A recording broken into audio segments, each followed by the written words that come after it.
லூக்கா 24 அதிகாரம். வாரத்தின் முதலாம் நாள் அதிகாலையிலே தாங்கள் ஆயத்தம் பண்ணின கந்த வர்க்கங்களை அவர்கள் எடுத்துக்கொண்டு வேறு சில ஸ்திரீகளோடும் கூட கல்லறையினிடத்தில் வந்தார்கள். கல்லறையை அடைந்திருந்த கல் புரட்டி தள்ளப்பட்டிருக்கிறதை கண்டு உள்ளே பிரவேசித்து கர்த்தராகிய இயேசுவின் சரீரத்தை காணாமல் அதை குறித்து மிகுந்த கலக்கமடைந்திருக்கையில் பிரகாசமுள்ள வஸ்திரம் தரித்த 2 பேர் அவர்கள் அருகே நின்றார்கள்.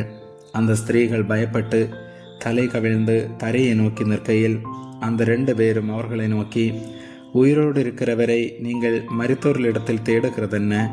அவர் இங்கே இல்லை, அவர் உயிர்த்தெழுந்தார். மனுஷகுமாரன் பாவிகளான மனுஷர் கைகளில் ஒப்பு கொடுக்கப்படவும் சிலுவையில் அறையப்படவும் 3ஆம் நாளில் எழுந்திருக்கவும் வேண்டும் என்பதற்காக அவர் கலிலேயாவிலிருந்த காலத்தில் உங்களுக்கு சொன்னதை நினைவு கூறுங்கள் என்றார்கள். அப்பொழுது அவர்கள் அவருடைய வார்த்தைகளை நினைவு கூர்ந்து கல்லறையை விட்டு திரும்பி போய் இந்த சங்கதிகள் எல்லாவற்றையும் 11 மற்றெல்லாருக்கும் அறிவித்தார்கள். இவைகளை அப்போஸ்தலருக்கு சொன்னவர்கள் மகதலேனா மரியாளும் யோவன்னாளும் யாக்கோபின் தாயாகிய மரியாளும் இவர்களுடனே கூட இருந்த மற்ற ஸ்திரீகளுமே. இவர்களுடைய வார்த்தைகள் அவர்களுக்கு வீண் பேச்சாக தோன்றினதினால் அவர்கள் இவர்களை நம்பவில்லை. பேதுருவோ எழுந்திருந்து கல்லறையினிடத்திற்கு ஓடி அதற்குள்ளே குனிந்து பார்க்கையில் சீலைகளை தனிப்பட வைத்திருக்க கண்டு சம்பவித்ததை குறித்து தன்னில் ஆச்சரியப்பட்டு கொண்டு போனான். அன்றைய தினமே அவர்களில் 2 பேர் எருசலேமுக்கு 7 அல்லது 8 மைல் தூரமான எம்மாவு என்னும் கிராமத்துக்கு போனார்கள். போகையில் இந்த வர்த்தமானங்கள் யாவையும் குறித்து அவர்கள் ஒருவரோடொருவர் பேசிக்கொண்டார்கள். இப்படி அவர்கள் பேசி சம்பாசித்து கொண்டிருக்கையில் இயேசு தாமே சேர்ந்து அவர்களுடனே கூட நடந்து போனார். ஆனாலும் அவரை அறியாதபடிக்கு அவர்களுடைய கண்கள் மறைக்கப்பட்டிருந்தது. அப்பொழுது அவர் அவர்களை நோக்கி, நீங்கள் துக்க முகமுள்ளவர்களாய் வழி நடந்து ஒருவருக்கொருவர் சொல்லிக் கொள்ளுகிற காரியங்கள் என்னவென்று கேட்டார். அவர்கள் ஒருவனாகிய கிலேயப்பா என்பவன் பிரதியுத்தரமாக, இந்நாட்களில் எருசலேமிலே நடந்தவைகளை அறியாதபடிக்கு நீர் அந்நியராய் இருக்கிறீரோ என்றான். அவர் எவைகள் என்றார். அதற்கு அவர்கள், நசரேயனாகிய இயேசுவை குறித்தவைகளை அவர் தேவனுக்கு முன்பாகவும் ஜனங்கள் எல்லோருக்கும் முன்பாகவும் செய்கையிலும் வாக்கிலும் வல்லமையுள்ள தீர்க்கதரிசியாயிருந்தார். நம்முடைய பிரதான ஆசாரியரும் அதிகாரிகளும் அவரை மரண ஆக்கினைக்குட்படுத்தி சிலுவையில் அறைந்தார்கள். அவரே இஸ்ரவேலை மீட்டு இரட்சிப்பவர் என்று நாங்கள் நம்பியிருந்தோம். இவைகள் சம்பவித்து இன்று 3 நாளாகிறது.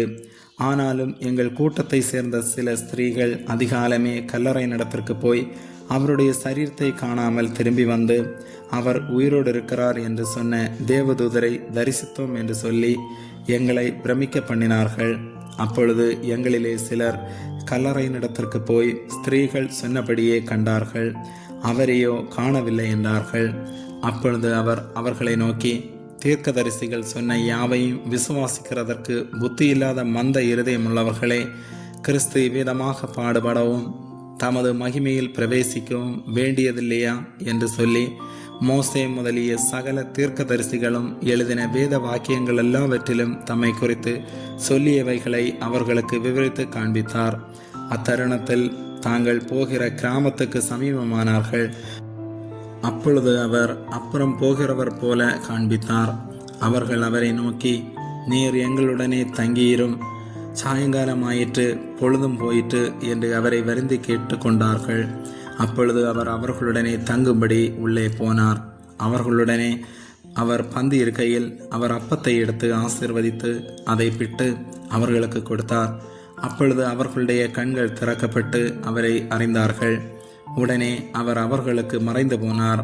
அப்பொழுது அவர்கள் ஒருவரை ஒருவர் நோக்கி, வழியிலே அவர் நம்முடனே பேசி வேத வாக்கியங்களை நமக்கு விளக்கி காட்டின பொழுது நம்முடைய இருதயம் நமக்குள்ளே கொழுந்து விட்டு எரியவில்லையா என்று சொல்லிக்கொண்டு அந்நேரமே எழுந்திருந்து எருசலேமுக்கு திரும்பி போய் 11 அவர்களோடு இருந்தவர்களும் கூடியிருக்க கண்டு, கர்த்தர் மெய்யாகவே உயிர்த்தெழுந்து சீமோனுக்கு தரிசனமானார் என்று அவர்கள் சொல்ல கேட்டு வழியில் நடந்தவைகளையும் அவர் அப்பத்தை பிற்கையில் தாங்கள் அவரை அறிந்து கொண்டதையும் விவரித்து சொன்னார்கள். இவைகளை குறித்து அவர்கள் பேசி கொண்டிருக்கையில் இயேசு தாமே அவர்கள் நடுவிலே நின்று, உங்களுக்கு சமாதானம் என்றார். அவர்கள் கலங்கி பயந்து ஒரு ஆவியை காண்கிறதாக நினைத்தார்கள். அவர் அவர்களை நோக்கி, நீங்கள் ஏன் கலங்குகிறீர்கள்? உங்கள் இருதயங்களில் சந்தேகங்கள் எழும்புகிறதென்ன? நான் தான் என்று அறியும்படி என் கைகளையும் என் கால்களையும் பாருங்கள், என்னை தொட்டு பாருங்கள்.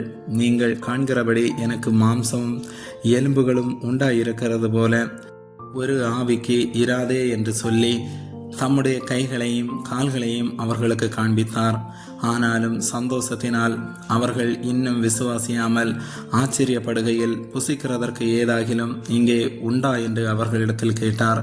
அப்பொழுது பொரித்த மீன்கண்டத்தையும் தேன்கூட்டு துணிக்கையையும் அவருக்கு கொடுத்தார்கள்.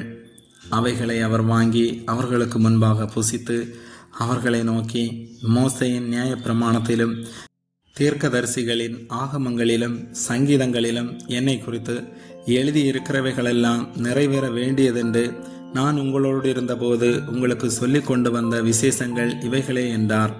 அப்பொழுது வேத வாக்கியங்களை அறிந்து கொள்ளும்படி அவர்களுடைய மனதை அவர் திறந்து அவர்களை நோக்கி, எழுதியிருக்கிறபடி கிறிஸ்து பாடுபடவும் 3ஆம் நாளில் மரித்தோர்ந்தெழுந்திருக்கவும் வேண்டியதாயிருந்தது.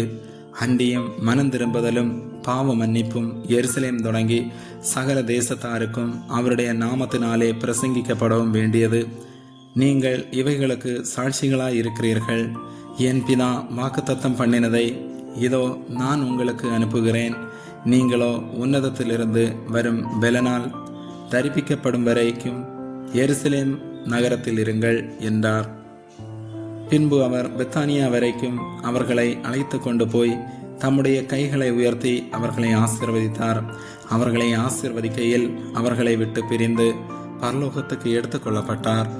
அவர்கள் அவரை பணிந்து கொண்டு மிகுந்த சந்தோஷத்தோடு எருசலேமுக்கு திரும்பி வந்து நாடோறும் தேவாலயத்திலே தேவனை புகழ்ந்து துதித்து கொண்டிருந்தார்கள். ஆமேன்.